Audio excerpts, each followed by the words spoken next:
many thousands of years ago, civilizations rose and fell.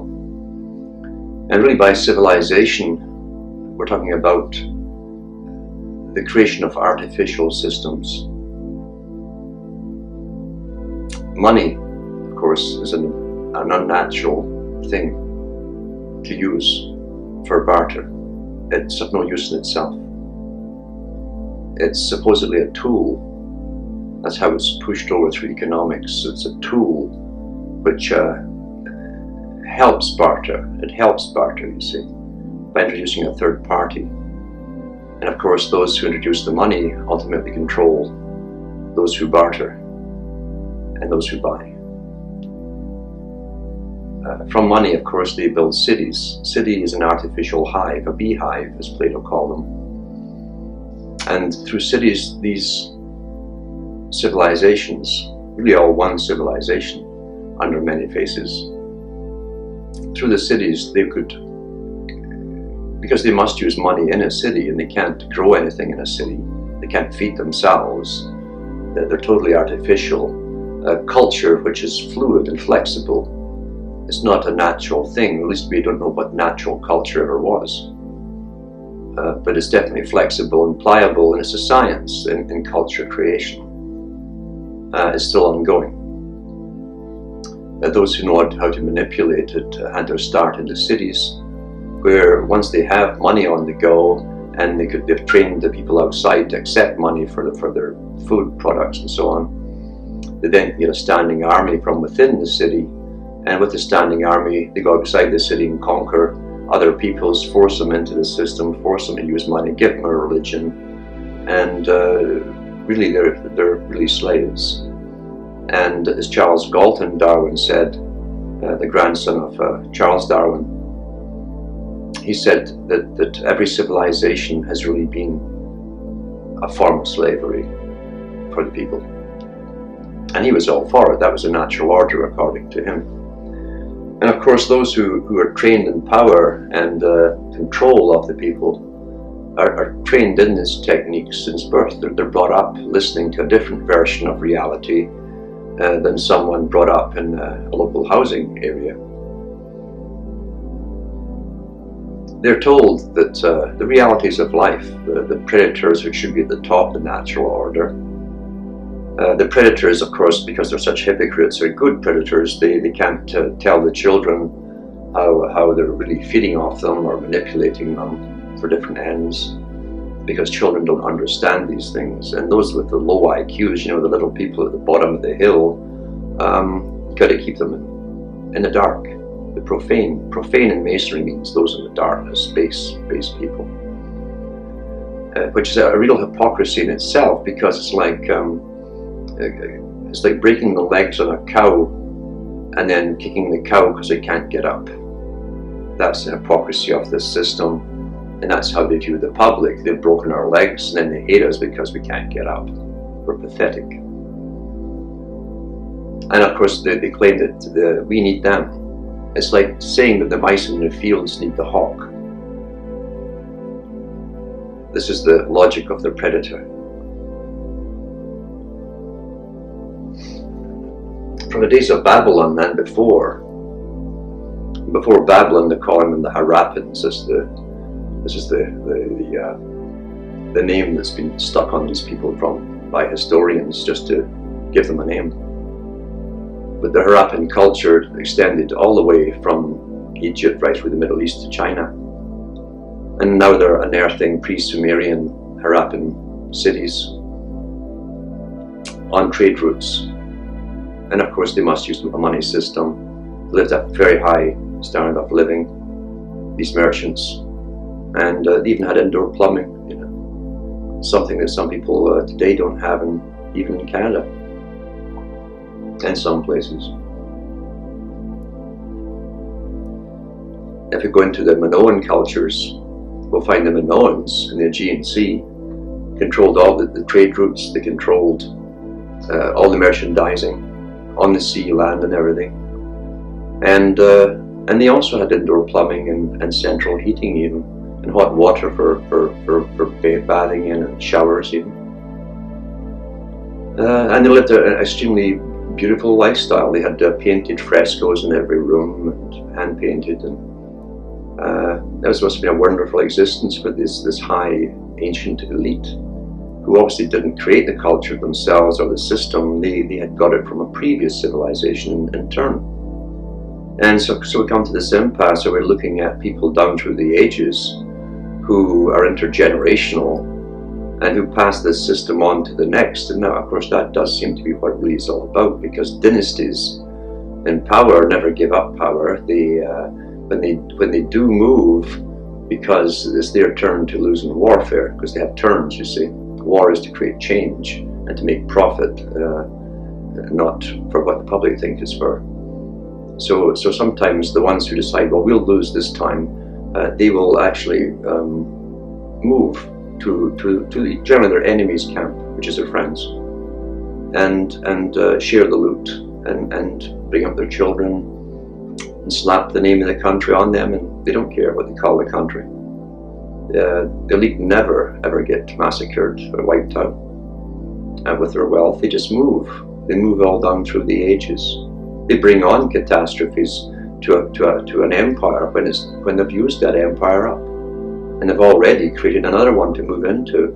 Then they flatten the old one and move on. And this has been the system for thousands and thousands of years at least. The trick of Darwin was to make you think we just evolved in 200,000 BC, and before that he even said 10,000 BC, which is rubbish. This whole evolution thing is actually a Masonic doctrine. It's nothing to do with what we think it's meant to be. It's a Masonic doctrine. So Darwin just was pulled out the hat by the Royal Society, which was a Masonic scientific establishment chartered by the British Crown to exist. And he basically gave the origin of species, etc., to justify the right of certain types to rule. And he wasn't talking about other animals over animals, he was talking about themselves over us. So evolution is a caste system. It's to verify a caste system, to reinforce it. And of course, it's worked very well up until now.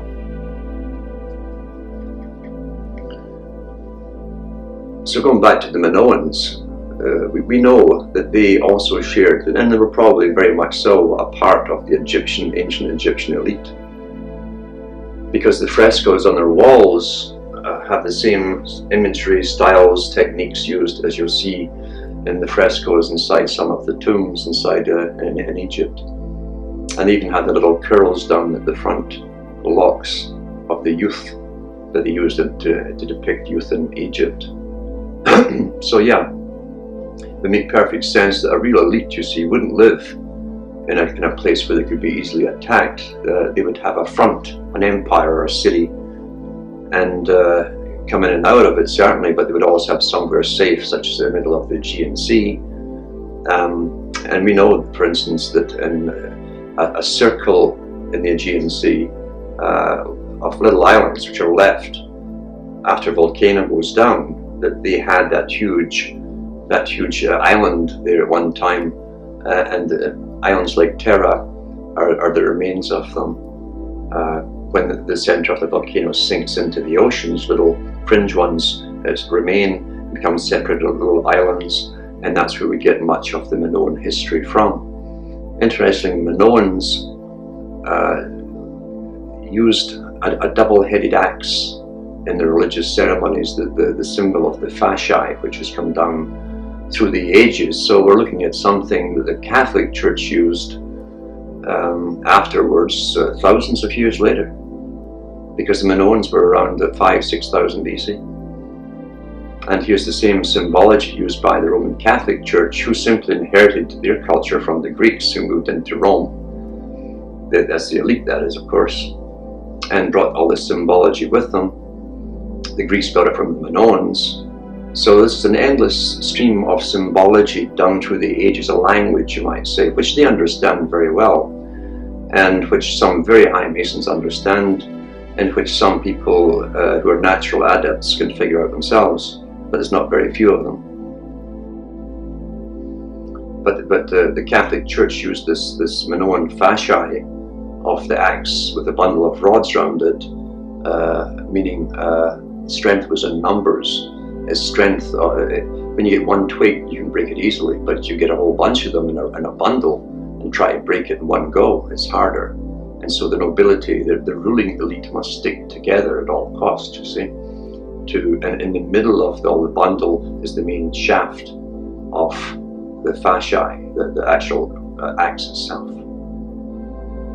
So this is also in the Senate, on the Congressional Hall in the US, where Mr. Bush now gives his speeches, and every other one before him has. On either side you'll see the fasciae. They're the symbols of the fasciae, the system of an elite encircling the center shaft, and they're all tied together, they're bound together by oaths, you see, in blood and money and so on, and their own secret religion. So yeah, we're tracing a system going back, way back into the mists of time. Civilization to the elite is that which is abnormal. They create the abnormal. They are the deviants, so they create the abnormal. Nothing normal can come out of deviancy. That makes sense. So you got an artificial system which conned. The word con, can, king, all comes from the same root of priest. They conned people to use money, and then of course they could create their cities, hire people for a standing army. You can't keep a bunch of guys together to go and conquer anybody if you don't have some means of keeping them there, some kind of reward. They'll just go home eventually, get bored and fed up. So money was always the key to this civilization, this building process, building of cities, empires, society itself.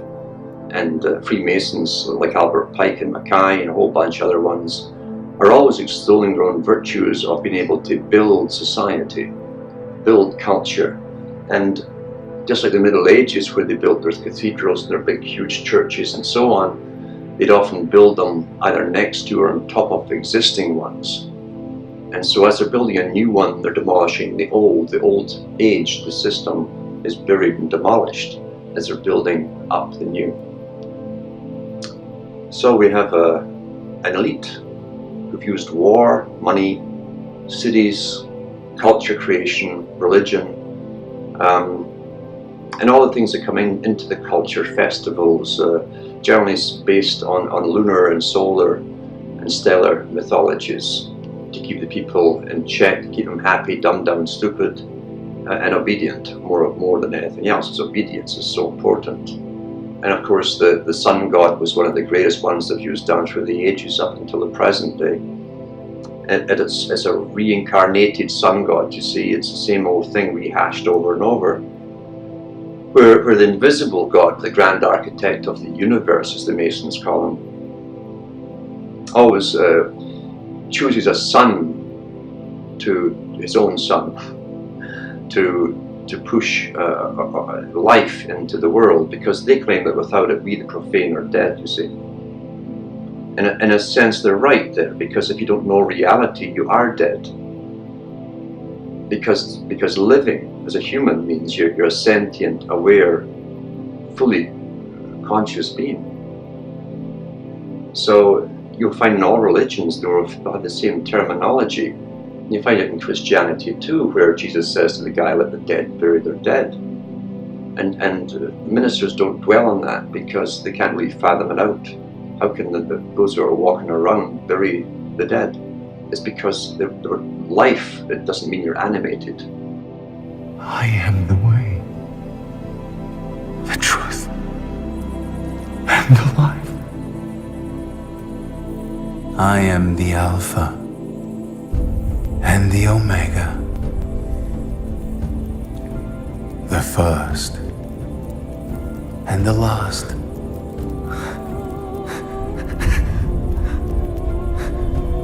The beginning and the end. Which is the big con today. Everybody's rushing around in their cars as fast as they can go. and they think they're living because they keep moving. And they don't do shopping lists anymore. They gotta just keep moving and have noise blaring all the time and music playing or something, you see, because they're scared to think. And those who will not think for themselves are classified as the dead, in all ages. George Orwell used that even in his 1984 book, where Winston and his girlfriend are caught by the thought police before being taken to the Ministry of Love for torture. And that's what he says when they're first caught: we are the dead. We are the dead. It's a little Masonic giveaway, meaning though if they'd been really alive, they would never have been caught like this. And of course there are many, many degrees of waking up from the dead. And in Freemasonry, they have a substitute, bunch of rungs on a ladder called degrees for the idiots who join it at the bottom, to get up, thinking that one day they're going to hit the big magic number and they're going to be a full-fledged high chutzpah, you see. And they get virtue,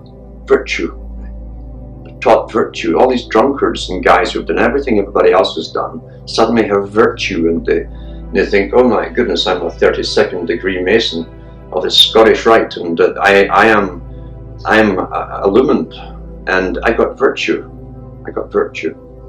As they cross their palms with silver and their handshakes and pay each other off, you see, and take all their freebies from the society they live in. Cheaper taxation assessments with a little nudge, a wink and a nod and a handshake to the assessor. And the same thing with the policeman that catches them speeding, is there no one to help a poor widow's son? Why is that? Why? Why is that? Why? So you get all this rubbish, you see, and these guys are just bottom feeders. They're low-end predators, because who else would join a society with secrets, as they call themselves, without knowing what it's all about? All they know is what the Masons make sure that everyone's always known. If you join us, you get up the ladder in life. You get little special favors. So this is the rubbish, you see, that goes into Freemasonry, the low-level bottom feeders, because they want all the little freebies, and it doesn't matter to them if their neighbour, who's a profane one, now this guy who's exactly the same as them, is now profane, if he gets a bigger tax assessment and he has to pay his speeding charges and so on. It doesn't matter to him this guy is suffering while he's not. That's the Masonic creed. It's a scratch my back and I'll scratch yours dogma, you see. But of course it doesn't stop there, because a circle is 360 degrees. And these little prunes don't go up terribly high, especially first generation Masons, because there's also a breeding program involved. And we can trace this back down again, way back to Sumer and so on, of intergenerational breeding and selective breeding. So don't let Darwin think that he came up with this idea himself. In fact, you'll find if you dig into history, his grandfather had all written a book about it long before he did.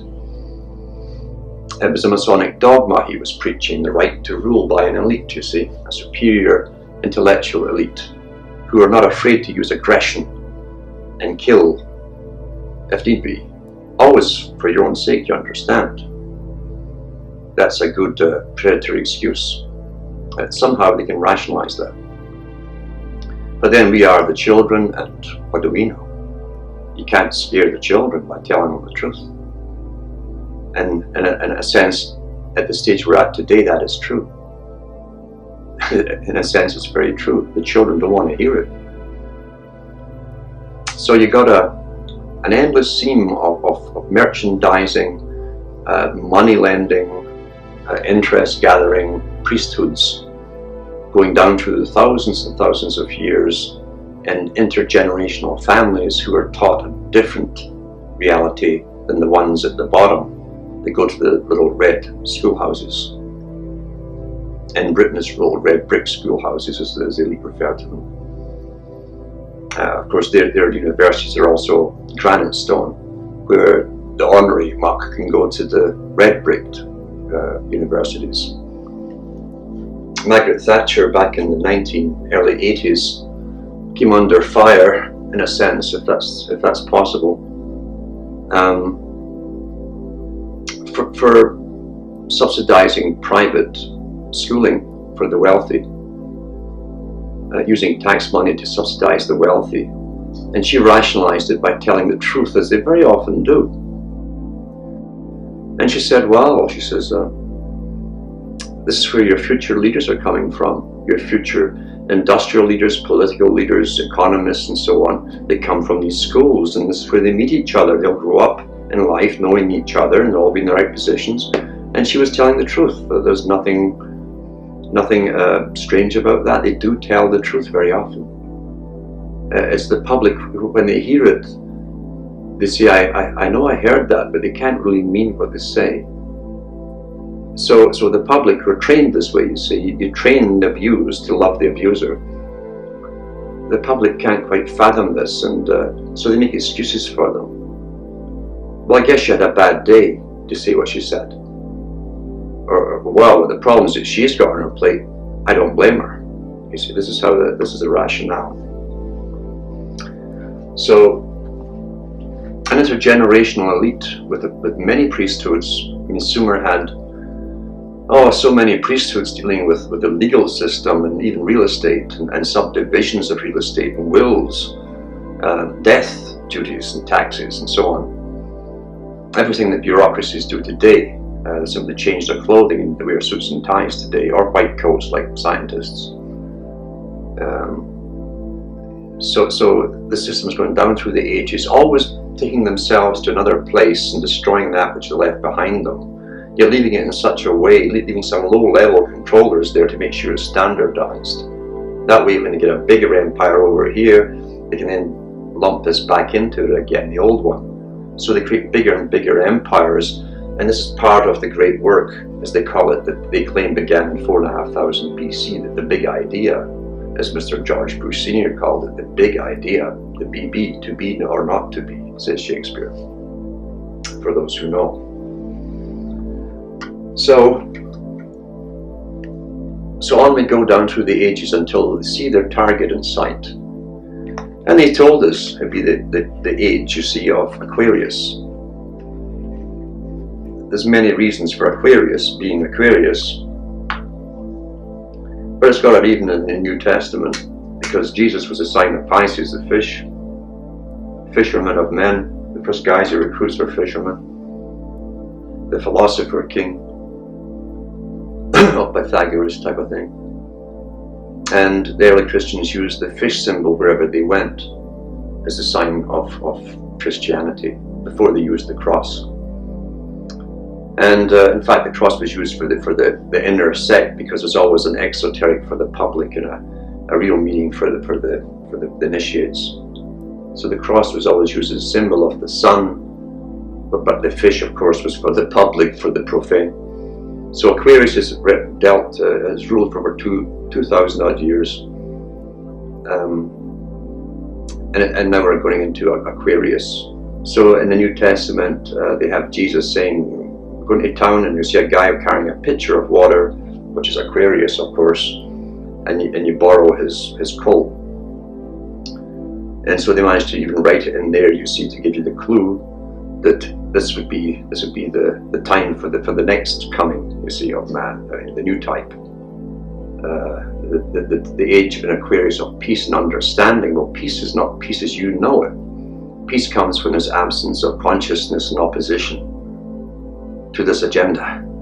That's what they mean by peace. And peace comes when there's not enough of you to cause a trouble, and those that are left don't have a functioning brain to use. That's peace.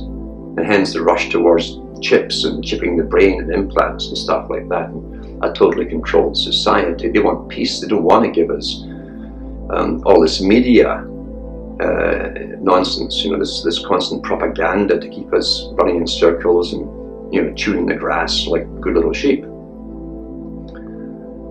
And it's also, it takes away from their profits, because they want pure profit. You see, they want 100% profit from us.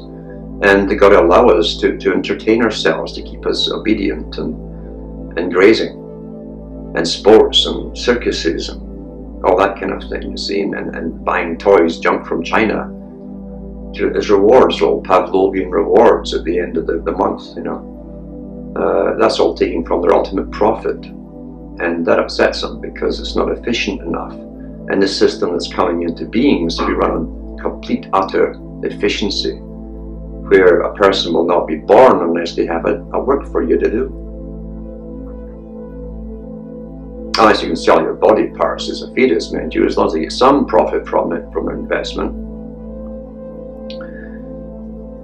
And we're going down through a horror show down through the ages of watching people being oppressed, doing what they do naturally, which is to resist. So you have force, and for every force there's an equal and opposite reaction.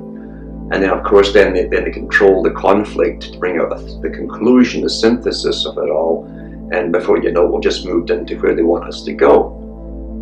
It's when we are the sheep, they are the good shepherds. Good shepherds pat the sheep, they know them by name. The sheep come up to them and like them, because sheep don't know what they're there for. They think they're there to be happy. Huh? They don't know. They don't even ask why does this shepherd spend so much time taking care of us and talking to us? And it's because the sheep don't know what they're there for. They don't know their function is to feed the shepherd, make a profit, and it's going to take the wool and fleece them. See? That's a good shepherd. A bad shepherd sharpens his knives in front of the sheep and slaughters one. The rest of them are terrified. They run off when they see him. So the good shepherd wears a suit and tie and says, I promise to help you, whatever category you put yourself into, whichever pigeonhole, ready-made pigeonhole you put yourself. I'm left wing, I'm right wing, I'm up, I'm down, whatever. Well, it's theirs, it's their system. And they lead you to where they want you to go, which is the abattoir. But you're not supposed to know that till it happens. Poor things, you don't frighten the children. So you tell them what they call in Masonry the noble lie. And they give us noble lies all the time. Well, we can't tell the people the truth, poor things, they wouldn't understand. And so they've had debates down through the thousands of years, and many they needed for work. Of course, when they needed lots of labor, they bred them up and told them to procreate, go out and multiply, yada yada. And they did, and they slaved away quite willingly for their masters. And when there was too many of them, the elite would get together and say, well, let's have a war and kill some off, you know. And they do that too. And of course, since really the 1500s, when the Rosicrucian movement broke into the surface openly in England, that's when the real push was on for now a more expert-run society. And in the 1700s, it really took off with all the different writers amongst the interbred elite, like Charles Darwin. Charles Darwin's family only interbred with one other family for generations, and that was the Wedgwood family, the famous pottery Wedgwoods of England. And his grandfather married one, his father married one, Charles married one, and then when his wife died, he married his mother's sister, another Wedgwood. So they're all Wedgwoods and Darwins all mixed together, you see, until they bring in some other outside blood, the Galtons, another sweet bunch who believed in population reduction, and so they ended up with Charles did anyway. He had 10 children from his first wife, and 8 of them died in childbirth, and the other 2 died in silence, very young. 2 interbred, you see. But that's part of the program initiated by the elite through Rosicrucianism, when they had to build up a middle class to manage what was coming, an industrial era, meaning a middle class of obedient middle class people who would in turn look down their noses at the people they just left, you know, the bottom of the heap. So the middle classes would become very snobbish. They'd have their own version of Masonry, not a noble order like the elite had, but they'd have a version which they didn't know there was anything else except the one they joined. They thought, this was it, I've made it. I'm climbing up the mountain. So this con game's going on and on and on.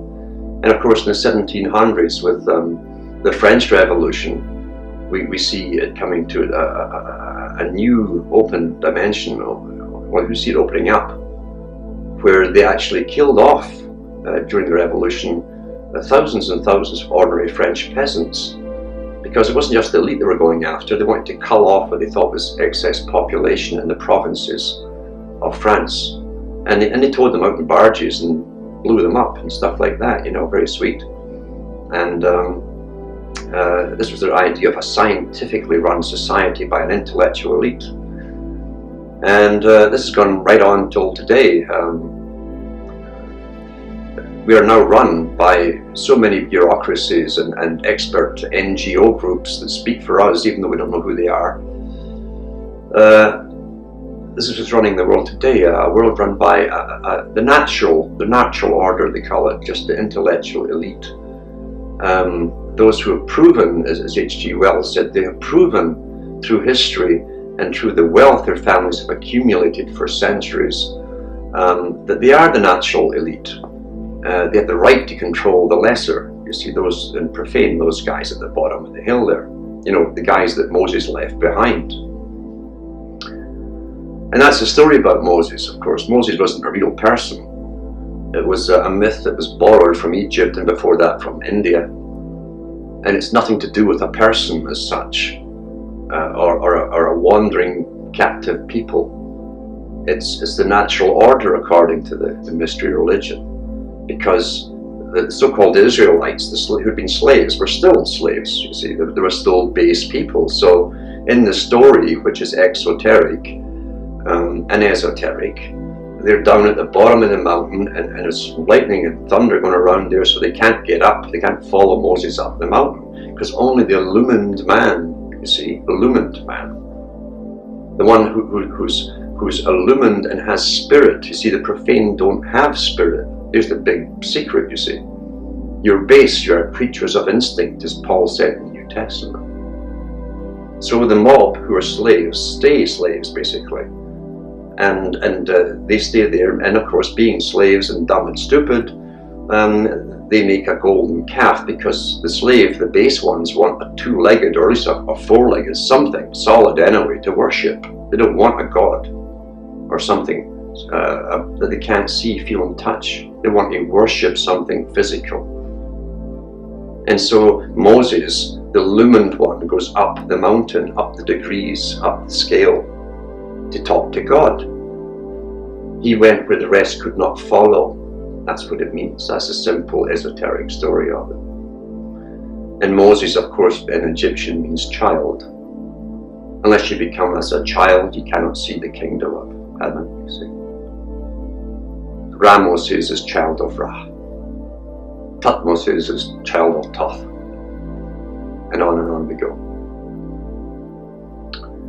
So we've been under tremendous mind control for such a long time. We still are under intense control. And the Masons are, again, in their own publications, will tell you there was a Masonic push to have universal education, the same education worldwide, to standardize to a bunch of schmucks who will never question reality, who will accept reality as it's presented to them from birth.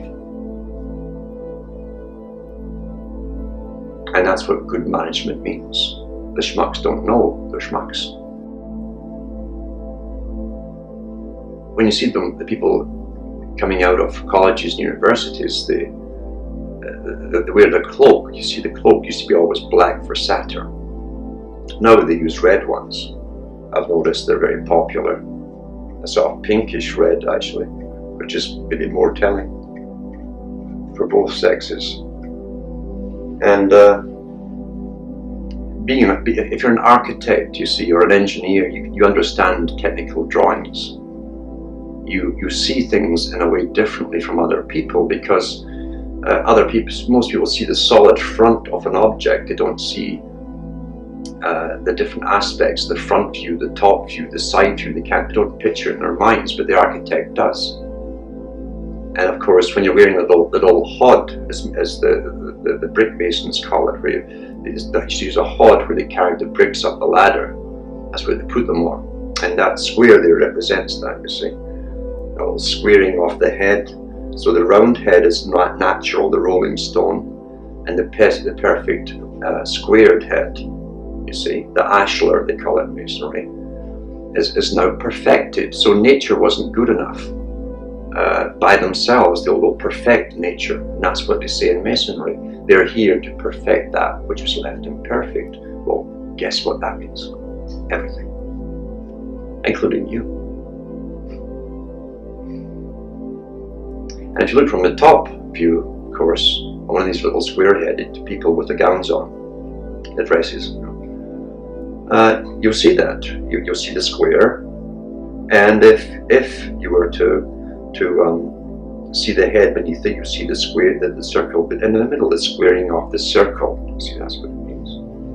Squaring off the circle, squaring off your brain, a brick in the wall. And it really means that you've got a quality approval stamp on you by those who run the system, that they've dumbed you down and you're now stupid enough to work in their system and fork over 40-50% of your earnings to them. In the old days, they needed slave drivers. Slave drivers take away from your profit. And who watches the slave drivers? You see, so we are self-maintained slaves through money that we think is natural, like gravity, simply because it exists in our time when we're going to live. And that's how easy it is to control us. We are self-maintained slaves. We're trained for one thing, and that's work in a system to produce and consume. And whether you're producing or consuming, with all the sales tax, you're still paying lots of tax money. And of course that goes back to the elite, of course, who use the money for big projects, which we all supposedly call public projects, big huge projects like building railroads across continents and gasworks in Britain, waterworks and roadways. And then when they have it all working and all the problems ironed out, they sell it to each other for peanuts. You see, that's called progress. And the schmucks keep doing it. We've watched this done through the centuries, and Europe, as these huge projects were built up by the taxpayer. We're all working for the common good, the common good. And then, gee whiz, one day they tell you, we can't go on like this, you know, it's too expensive. We need professional people, more professional people with a motive, a profit motive to take care of it. It's only incentive to make things work. So they put it up for a raffle, and of course one of the handful of the elite Masonic buddies gets to win it for peanuts. So it's a beautiful world, this road to progress, this destiny of progress. It's never been defined to the public exactly where you're going, and that's not by chance. Although it is told to you legally through movies and novels, and even songs, because that's called predictive programming, because legally they must tell you what they're doing. And they do all the time in the movies and novels and music.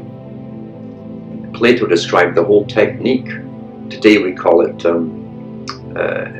form of indoctrination, predictive programming, which means that through fiction, or through when you think you're enjoying yourself, through being entertained, undercover, and to entertain, tin comes from tin, the cover. When you're under the cover, your sensor part of your mind is not working. And when it's not working, you're unaware that you're being downloaded like a computer. And so all the little emotional techniques that you use, and you're identifying with the hero or the female with the heroine, there's people in between these days, and all that kind of stuff. Once you start identifying with the characters, they've got you, because they can take you anywhere, no matter what that character does, because as long as you identify this much with them, they can take you that much into where they want you to go emotionally. And so when the real things start to happen in your own life, you say, well, this is kind of familiar to me. And you don't object to it, because you're thinking, well, I guess it's the only way we could go in society in this particular area. I guess it's a natural evolution. But no, your mind was prepared, because these guys are the shepherds, you know. They have another bunch of slaves and scientists that work for them, who do this mind control business, and they farm us to an extent. They first of all, They know what they want to grow in this field, the particular crop they want to grow, and how high, and how many. And they first prepare the land. They cut the brush, they plough it, they harrow it, they do all the necessary groundwork, and then they sow the seed and watch it grow, you see, and cultivate it. Well, that's what they do with your mind in preparation for every event that will happen in your life, every major event in your life. You've seen it all through movies, especially in this day and age. And in the last century, it was primarily, well, in the 20th century, it was primarily novels and stage plays and music halls, etc. But today it's in everybody's TV, the one-eyed set, the Eye of Lucifer, Ra, the Tell Levi Zion. And they program it right into you through entertainment, and then you see it happening in real life, and you think, oh, I guess that's okay, it's sort of natural, isn't it? And you don't think any more beyond that. Where did that idea come from in the first place? It's marketed to you through entertainment. And that's the prime reason for entertainment, is not for you to sit and have music while you chew the grass like good little sheep. It's to program you. And that's why you have to have big bucks to get in to the entertainment industry. Big bucks. And you must be qualified to be being a very high degree Mason who knows the score, as you say. Because they can't let any Joe Blow come in. Plato said that thousands of years ago. Culture is created from the top and put down to the people. We're taught it comes from the grassroots, you see, and just sort of withers or blossoms or like weeds, it grows, and it doesn't, because they can't allow anything to come from the grassroots. Because if it's not in their plan, you can never tell the unforetold consequences the most simplest, seemingly innocent thing could possibly do, the rippling effects, and what it would affect, and so on. So everything comes from the top down in this culture creation business. And it's always been that way in civilization. What normalcy was, we haven't a clue. Prior to the incoming of these characters with their system, their ancient system of money, chronology, priesthoods, and merchandising and rulerships. Ruler, of course, comes from the ruler that you use in school, a ruler. Everything is Masonic terminology. Cain is the same thing too. He's a priest, but he's also a builder. Cain was the first artificer, the first scientist who made things with metals and so on, weaponry. And you have a ruler. A cane is also a ruler. They used to use the canes, the bulrushes, to make rulers in ancient Middle East. So they rule us, and they measure us, you see. And a good ruler weighs you in the balance, as you say. And if you're found wanting, he won't have you around because he wants efficiency. And that's where we're going today, with pure efficiency. School to work. School to work. Now, when you listen to the elite talking, if you ever mix amongst them, you'll hear them discuss this kind of stuff quite freely. Oh, the people need us, the masses, the peasants, the profane, they need us. It's like saying that the mice in the field need that hawk. That's how they rationalize this nonsense. They can never look at themselves honestly, because good psychopaths cannot. They run on ego, super ego. That's why they're psychopaths. And they get their way regardless of the consequences to anyone around them, because they have no empathy for others. Now they can work together as long as they're working towards a common goal and they're all sharing the loot.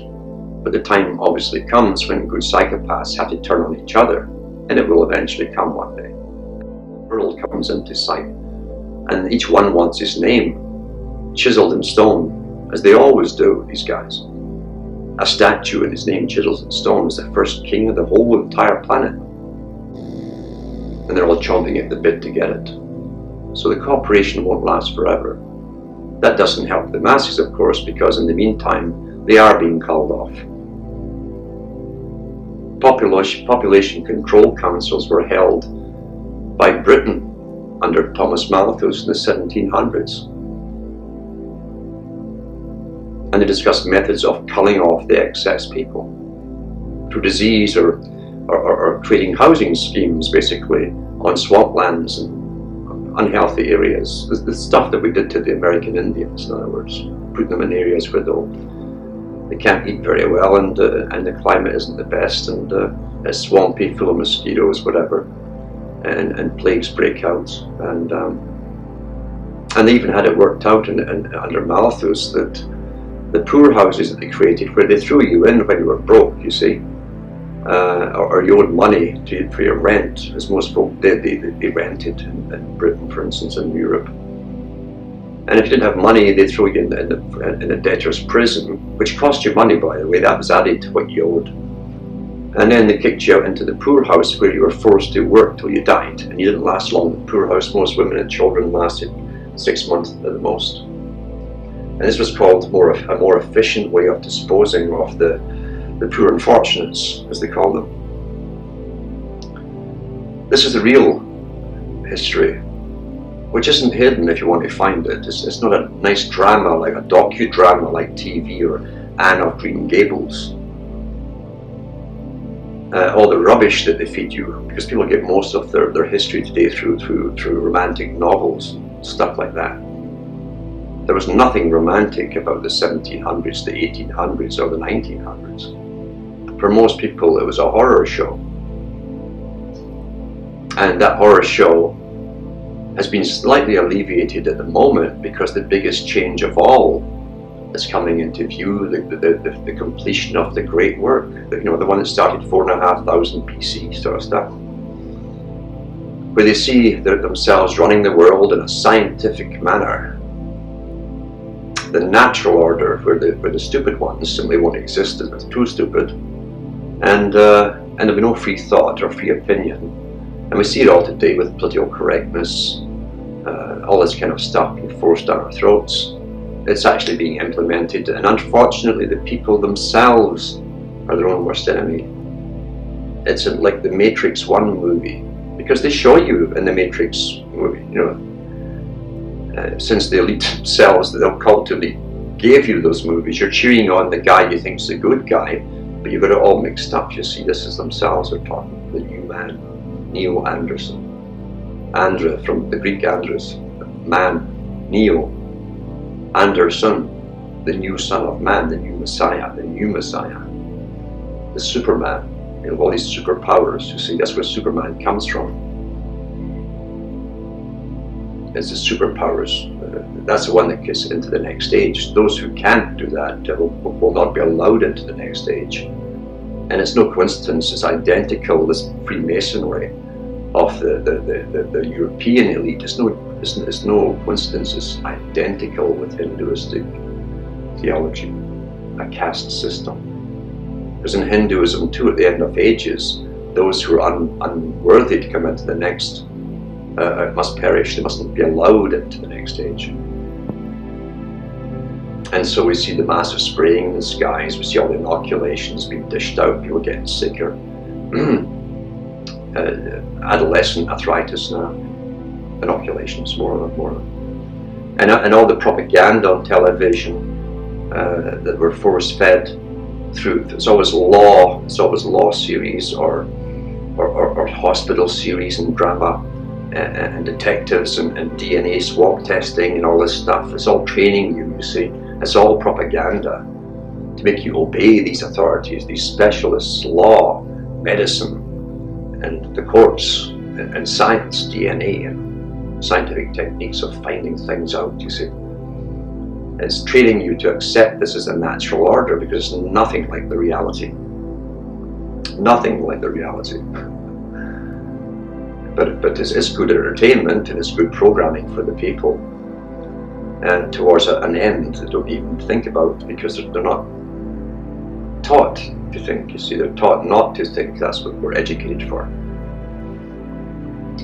The first thing you learn in school is to repeat after me.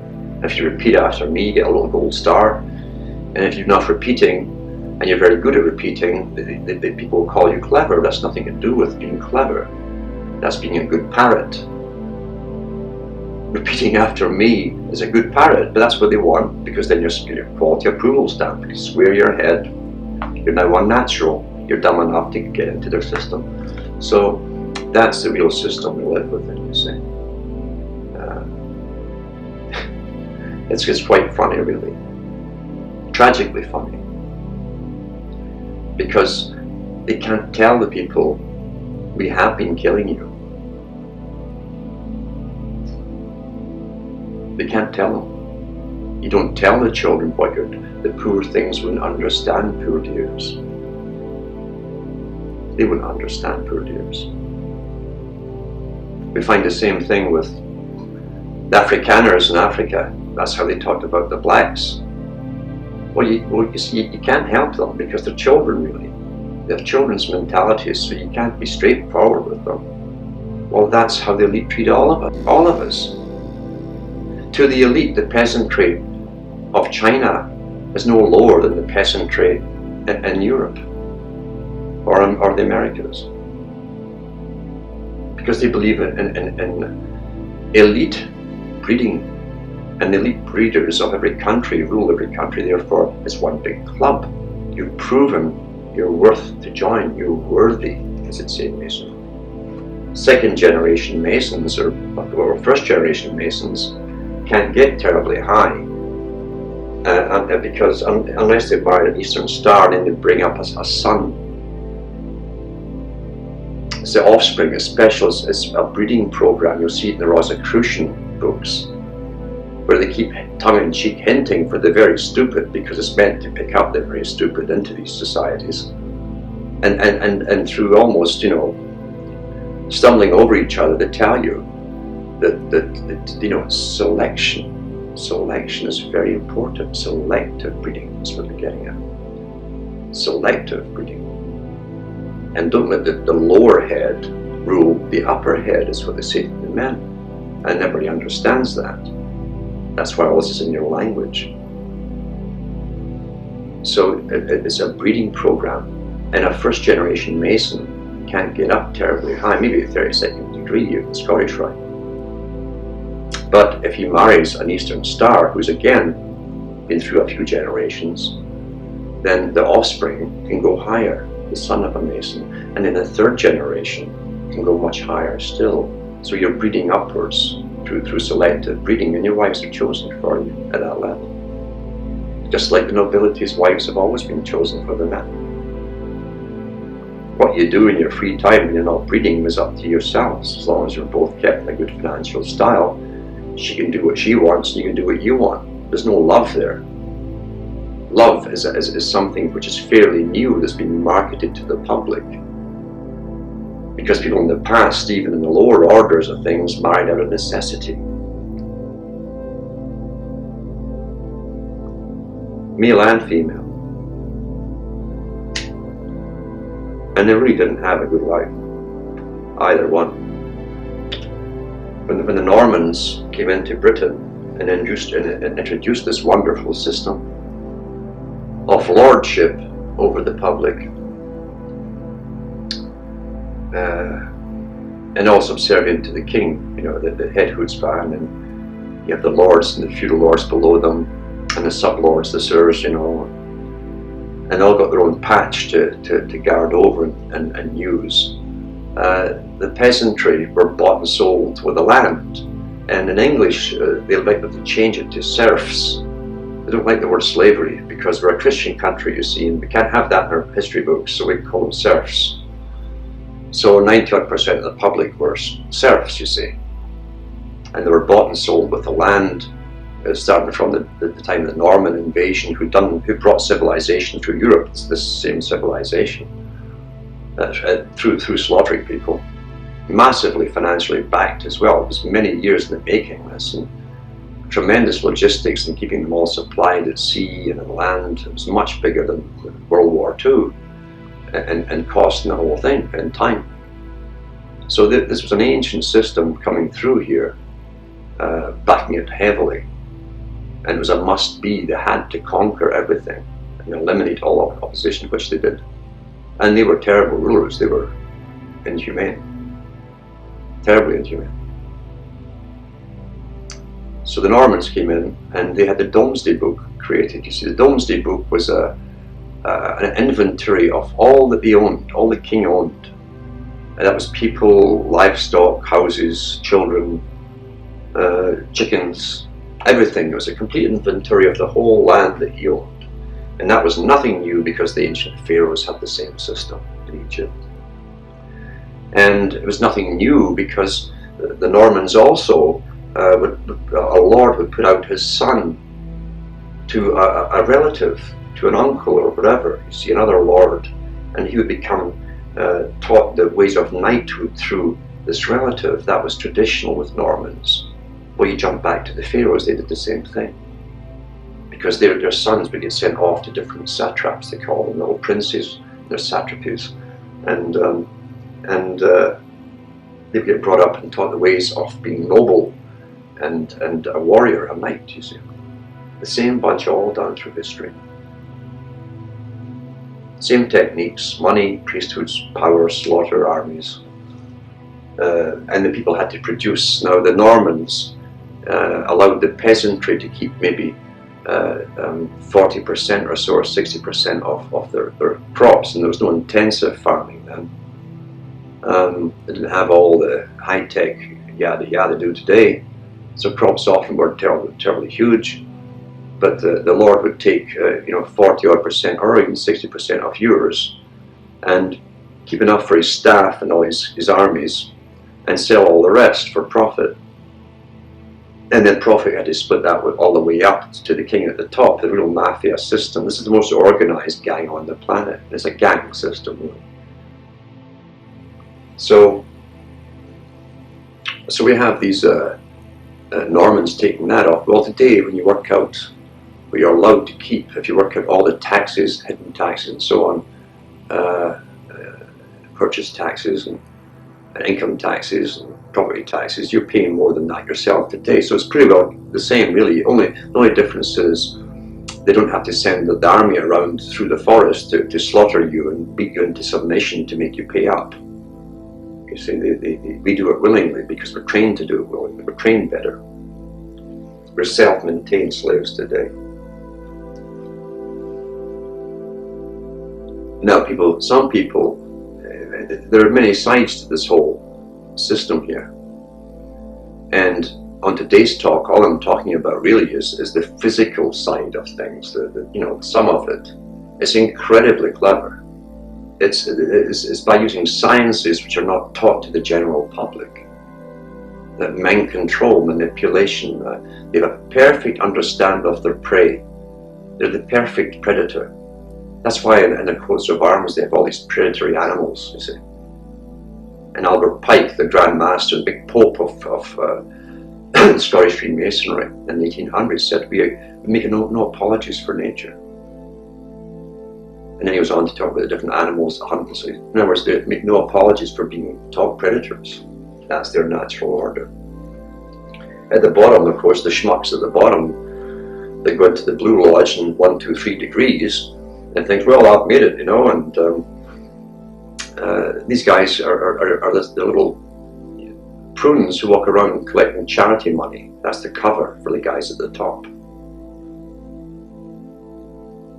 It's all about virtue. They've got sudden virtue. They want to help people now as they take all the freebies that they're given through the system. So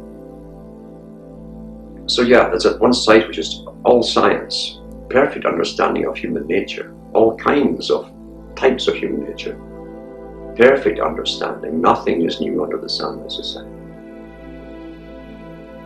But there's also a religion behind this, and the religion, on one level, as I say, is very Darwinistic. Darwin only espoused what they'd already been believing themselves for many thousands of years. And in the movie 2001, Arthur C. Clarke, a very high Freemason, gives you the agenda of high Freemasonry, not the schmuckdom Freemasonry, but the high stuff. He gives you their agenda and their philosophy and their religion in the movie. And in the beginning of the movie 2001, made in the 1960s, they show you the ape men, the hairy guys, supposedly.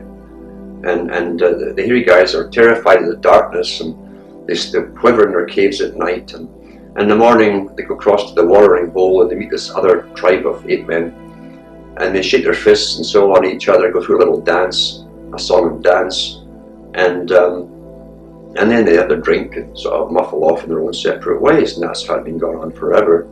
And in the little sequences around it, they show you a pig, you see, as part of their religion. You understand all this later. And they'll show you a little tree branch shaped like a big snake, you see. And you'll see all these emblems, but these are actually Masonic emblems, occultic, high occultic emblems. You'll see all through it. And even though the story eventually goes into space, it starts with these cavemen. And an obelisk comes down, this black obelisk. And in the book it's more detailed, because the obelisk pulls each caveman out one by one and makes them jump around and stuff, and it's testing them out to see who's got the best smarts.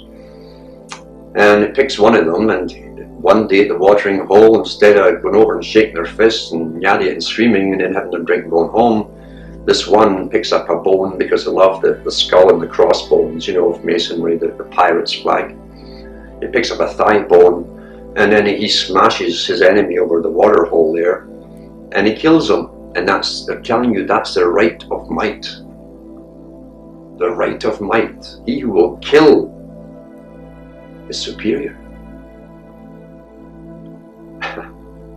As they give you religions about being meek and mild, they teach another one for themselves. Progress. You see, they have a thing called progress. They hate something called stagnant civilization, arrested civilizations. No, you must have progress. And progress to them is done through those who are willing to kill and become the top chutzpah, the king of the 8 men. And then it jumps from there into the future, to the year 2001, and then a space journey occurs, supposedly on the trail of this obelisk that had been on Earth. Ends up on Jupiter, but it's all occultic. It's nothing to do with space travel. There's a Masonic initiation in it. You'll see the computer Hal on board the spaceship traveling to Jupiter, kills off 2 of the guys that are with him, and then tries to kill off the 3rd guy. He outsmarts it and disables it, meaning he overcame all the natural laws. Hal is the sun, like halogen, you know, halcyon in the Greeks, Hal. And H-A-L, one letter after it, each one, an alphabet is IBM. You see, IBM, you speak it as I-beam, the beam from the eye of Ra. The beaming from the eye is between the pyramid, the capstone, and the rest of the pyramid. So everything is shown to you. It's not necessary that you understand. It's only necessary that you think you understand, and everybody comes out of these movies chomping away. They're, you know, wow, it's a good movie, what's next? I have no idea what it means. And in 2010, it's a follow-up to the movie, and it shows you what's supposed to happen in 2010. And so this big thing at the end, where this guy who escaped, the computer remembers, in the next movie, he's timeless, he's ageless, he's become a god because he overcame Halcyon, you see, the sun, the natural order. He overcame all the laws, and he's a god. And a new sun appears in the sky. But as above, so below. So a new sun will appear on earth, a messiah, a being, an entity, whatever it is that they bring forth to you with much hullabaloo and fanfare, I'm sure. But they're telling you their system, that they show you their religion, from evolution, which is their belief system, both physical and spiritual, because they do believe in reincarnation, but they don't believe that everybody reincarnates, you know. There's a whole theology behind that. Even though encourage the belief in it amongst the lesser, as they call it, they have a different belief system for themselves, a specialized one. Well, naturally they're special, aren't they? You can't have the same one as everyone else. So there's the physical and inbreeding, which is terribly, terribly important to them, because it's part of the spiritual recycling, you might say, of the same dynasties within the same dynasties. And that's where they claim gives them their power and their intellect and their right to dominate and so on. And they gave us religions. Religion is to tie, to rebind, to retie. They tie our minds down. When you're tied, you're not free to think. And we were told we're free, so that sort of compensates. We were told we're free even though we're crippled at birth by the system which of indoctrination.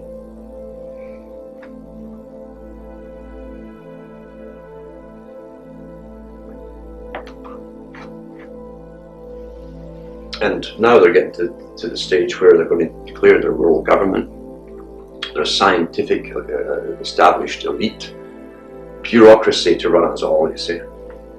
Masses of bureaucracy. Lenin talked about it because he was in on it. He was created by the same guys. They create all oppositions. You can't get progress unless you have opposition to fight, because that's how you stir up matter. You stir up the world. You can't have one lot coming this way and going through unimpeded. Apart from having no fun in that, the fact is it will never succeed. You've got to get the public to go along with it, so you need oppositions. So they give you all the oppositions, you know. And out of that comes the way that they want you to go. The two sheepdog, you know, bark, bark, and the sheep go this way. One sheepdog and trying to do it, you see, they'll run in all directions. Beautiful, really, isn't it? So they give us good shepherds down through the ages with these little shepherd crook to pull you. And they are crooks, that's where the word comes from. They are crooks at the top, and they're very proud of it.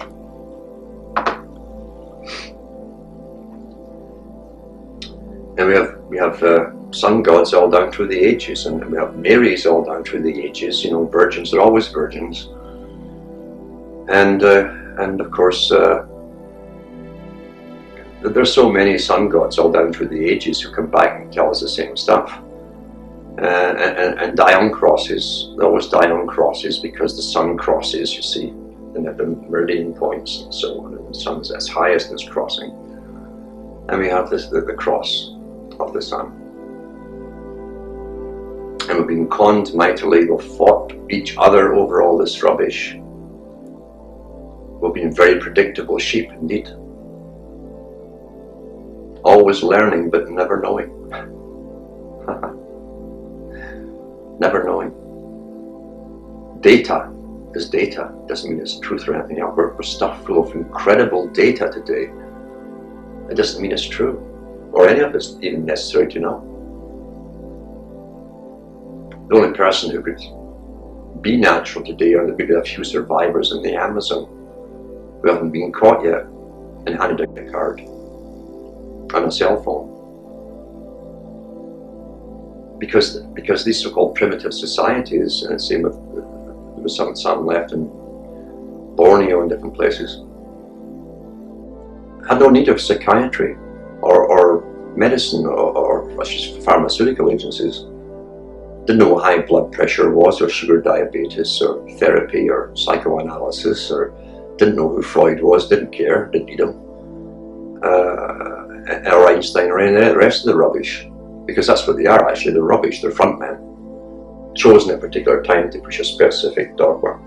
They didn't create the dogmas.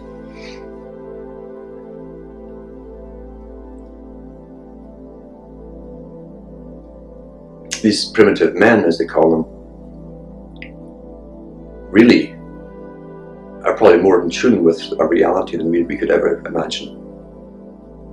We will see them staring in the jungle at a tree on their way somewhere. They'll stare for 2 or 3 hours, maybe staring at, well, that's got meaning for the person. To us, we say, well, what's the profit in it? What's the purpose? What's profit, purpose?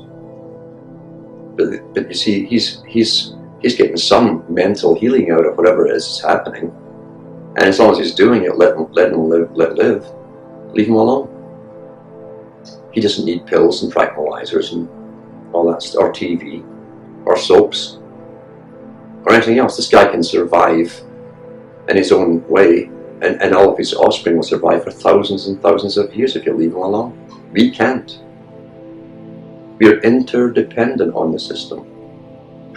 The system that makes us go crazy makes you interdependent on the system. Wow, we got the pills to cure you. Well, we can't cure you, but we can treat you for life. there's no profit in curing you, but geez, yeah, just live for quite a few more years and keep paying us. And we'll make you feel happy or sad or whatever you want, we'll give it to you. And that's what we're told is the meaning of life, being happy all the time. That's a new phenomena, this egosyntonic behavior. It didn't used to be taught that your purpose in life was to be happy all the time, like some sort of manic ecstasy. But that's all you see now, is marketed on every ad to you. If you're buying a toothbrush to an exercise machine, you get smiling people or grinning like baboons everywhere. No matter what they're doing, they're grinning and happy. Oh, they're happy, they just bought this, whatever it is. And that's what we're told, you see, is supposed to be, life is supposed to be happy. Be happy. You know, the song, that was the message, that's all it was in that dumb song. Don't worry, be happy. Don't worry, be happy. Cause when you worry, your face will frown, and that will bring everybody down. So don't worry, be happy. Don't worry, be happy now. Don't worry, be happy. Life is supposed to be an experience of all emotions. And there's in-between emotions, neither happy nor sad. But they can't have that, you see. When you're neither excessively happy or sad, you might think. And if you think, that could be danger to those that rule you. That's why you're crammed with all these choices of, do my thinking today. How many channels on TV can I get? Or how many radio stations? Now I'm going to get satellite stations for radio now, there's that many of them. Or how many video games can I play with today? But give me someone else's thoughts, because I don't want to use my own. It's too much of a burden. Thinking is a burden. In fact, when it comes to the brain chip time, and of course the card, the active chipped ID card, which is coming, is only a part-way gesture towards this. It's to condition you for the inevitable. And most people will think, oh, because it'll be marketed, the lies will be marketed to them, the purpose of it. And the public will think, well, geez, you know, this is great, I want mine. They might even give you bronze, you know, silver, gold and platinum to give it snob appeal. But once everyone has one, the real function will kick in once that's happened, and there'll be no more you. And this is from science meetings. World science meetings have said this. They have all this ready to go. They have to market the idea to the public. It's been done through movies at the moment, novels, cartoons even. Children think they're going to be Superman, but they're not. They might be physically as a good cyborg, but they won't be themselves. There will be no ability to even perceive of yourself as a distinct individual. And that was said at the Loyola University meeting, where they held one of these world science meetings on this very subject. So we're guided like sheep to the slaughterhouse. Most will go willingly because they've swallowed reality hook, line and sinker as it's been presented to them. Those who understand what's going on are caught in different degrees of sides. You know, join a patriot side, join a militia side, join a this, that, the other. And all these sides are given for you by the same elite who run things at the present.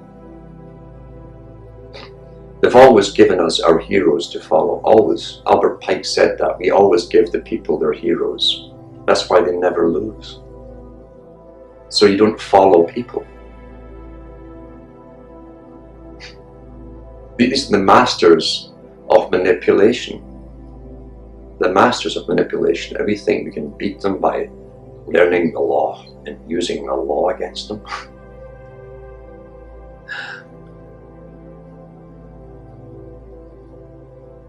The only way you can beat this is starting with yourself. Because you have to know yourself and start to dominate yourself and think for yourself. Because we are up against an incredible evil. I hate even using the word because the whole English language is all Masonic and evil is just lived backwards. Everything's coded this way in the English language. So even if the words were given as a computer language, for the elite, so we can speak it into existence for them. But there are a lot of languages too. We have more than just that. We have other senses that we can use.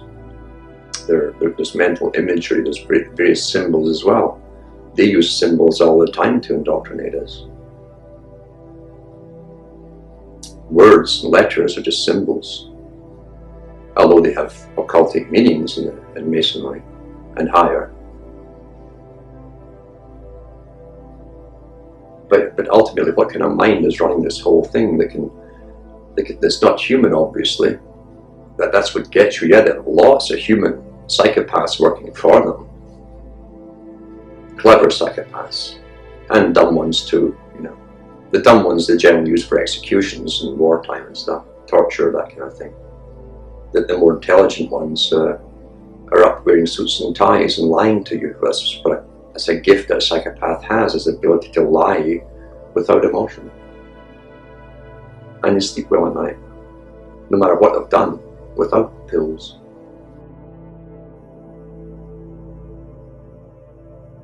But what's above all this, they can plan something such a long time ago. Never lose control down through the eons. Is worshipped by the high elite themselves in their strange rituals. It runs all religions, even the ones that think they're opposing each other, and the subsections of the religions that think they're opposing each other. They gave all these ones to the people. What are we really up against here? And those who are willing to open Pandora's box will eventually come to this big question. Is there any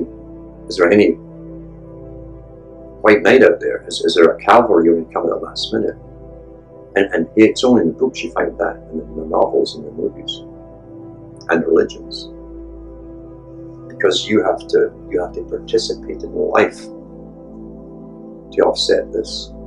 And participating in life means know yourself, come alive, and use your life for it, because if you don't, it's game over for everyone. Most people don't care about anyone else today, and that's true. I've heard it so many times. Well, thank God by the time they bring the last part of this and I'll be dead. I'll probably have been retired and I'll spend my pension, I'll be dead, thank God. Because they don't give a damn, you see, about those that come. Which also means they don't give a damn about all their own ancestors who came before them and suffered and enslaved and so on, so that they could have exit with a pension. You know, there's no continuity between the past, the present, and the future. Egosyntonic behavior has been encouraged, and it's very possible brain damage has occurred as well. Since Arthur Kessler, who worked at the United Nations and wrote a book called The Ghost in the Machine, and who worked on ways to lobotomize that part of the brain that gives you your self-awareness and your critical survival capabilities. He was working on ways to destroy that, chemically, bacteriologically, through viruses, whatever. There's different segments working for the UN on this, and he wrote about it all in his book. He was all for it, right to the end. But it was just a swell idea. And he said that the elite won't need, the peasants, basically, the masses won't need those instincts anymore, because the scientific elite will be making all the decisions for them. Well managed, you see. Whereas those who manage us must keep theirs, because they must retain survival capabilities so they could steer planet Earth into the future. And that's what the wolves at the top talk about, of course. As they talk about us, mustn't know this kind of stuff. We're just children, will give us nightmares. Don't tell the children what we're doing. But the IQ level is dropping. It doesn't happen by, you're born with an IQ. When it starts dropping, something's happened to make that happen. What can do it? Bacterial warfare, biowarfare techniques, injections. They were discussing this back in the 1700s and 1800s, using inoculations to do it at big meetings in Europe. We'll find Jacques Cousteau talking about that, David Suzuki in Canada. have to bring down the populations. Well, they don't just talk about it, they have a Department of Population Control at the United Nations. What do you think it means? A wish list that they sit and dream about? No, it means they will implement it. And they can't tell the children. They can't tell the children, hey, you're going to have a shorter life. You're going to come down with crippling diseases. And you'll die earlier. They can't tell you the truth. They don't tell the children the truth. It's scary.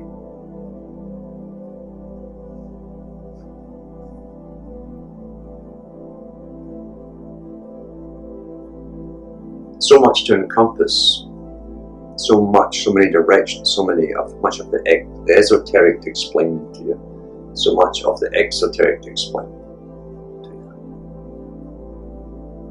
for things to start happening. So I would be doing all this talk, this just little intro, to give you a very quick synopsis of the past and the present, and where we're going in the future. Very shortly, actually. We're getting sprayed like bugs from the sky with those that have eyes to see. Like bugs, just like bugs. Like you take a can of Raid and sprayed over an anthill. That's what they think of us. And not one person in major media will talk about it. Why? Because the media is one of the most essential arms of government. It's part of government. They couldn't give you your matrix reality without it. They couldn't keep you in it without it.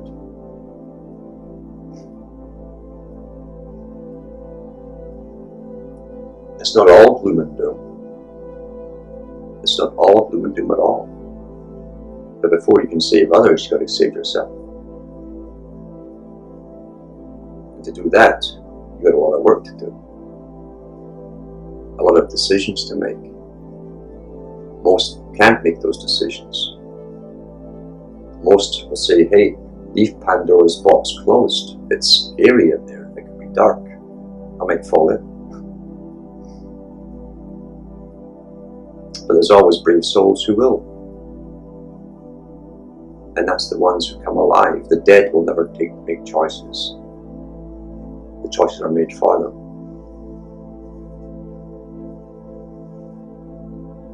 So, excuse this little homemade video here.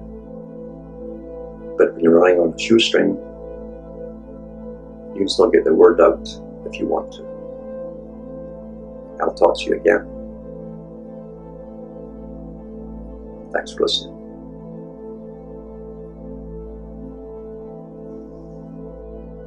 Never in the field of human conflict was so much owed by so many to so few.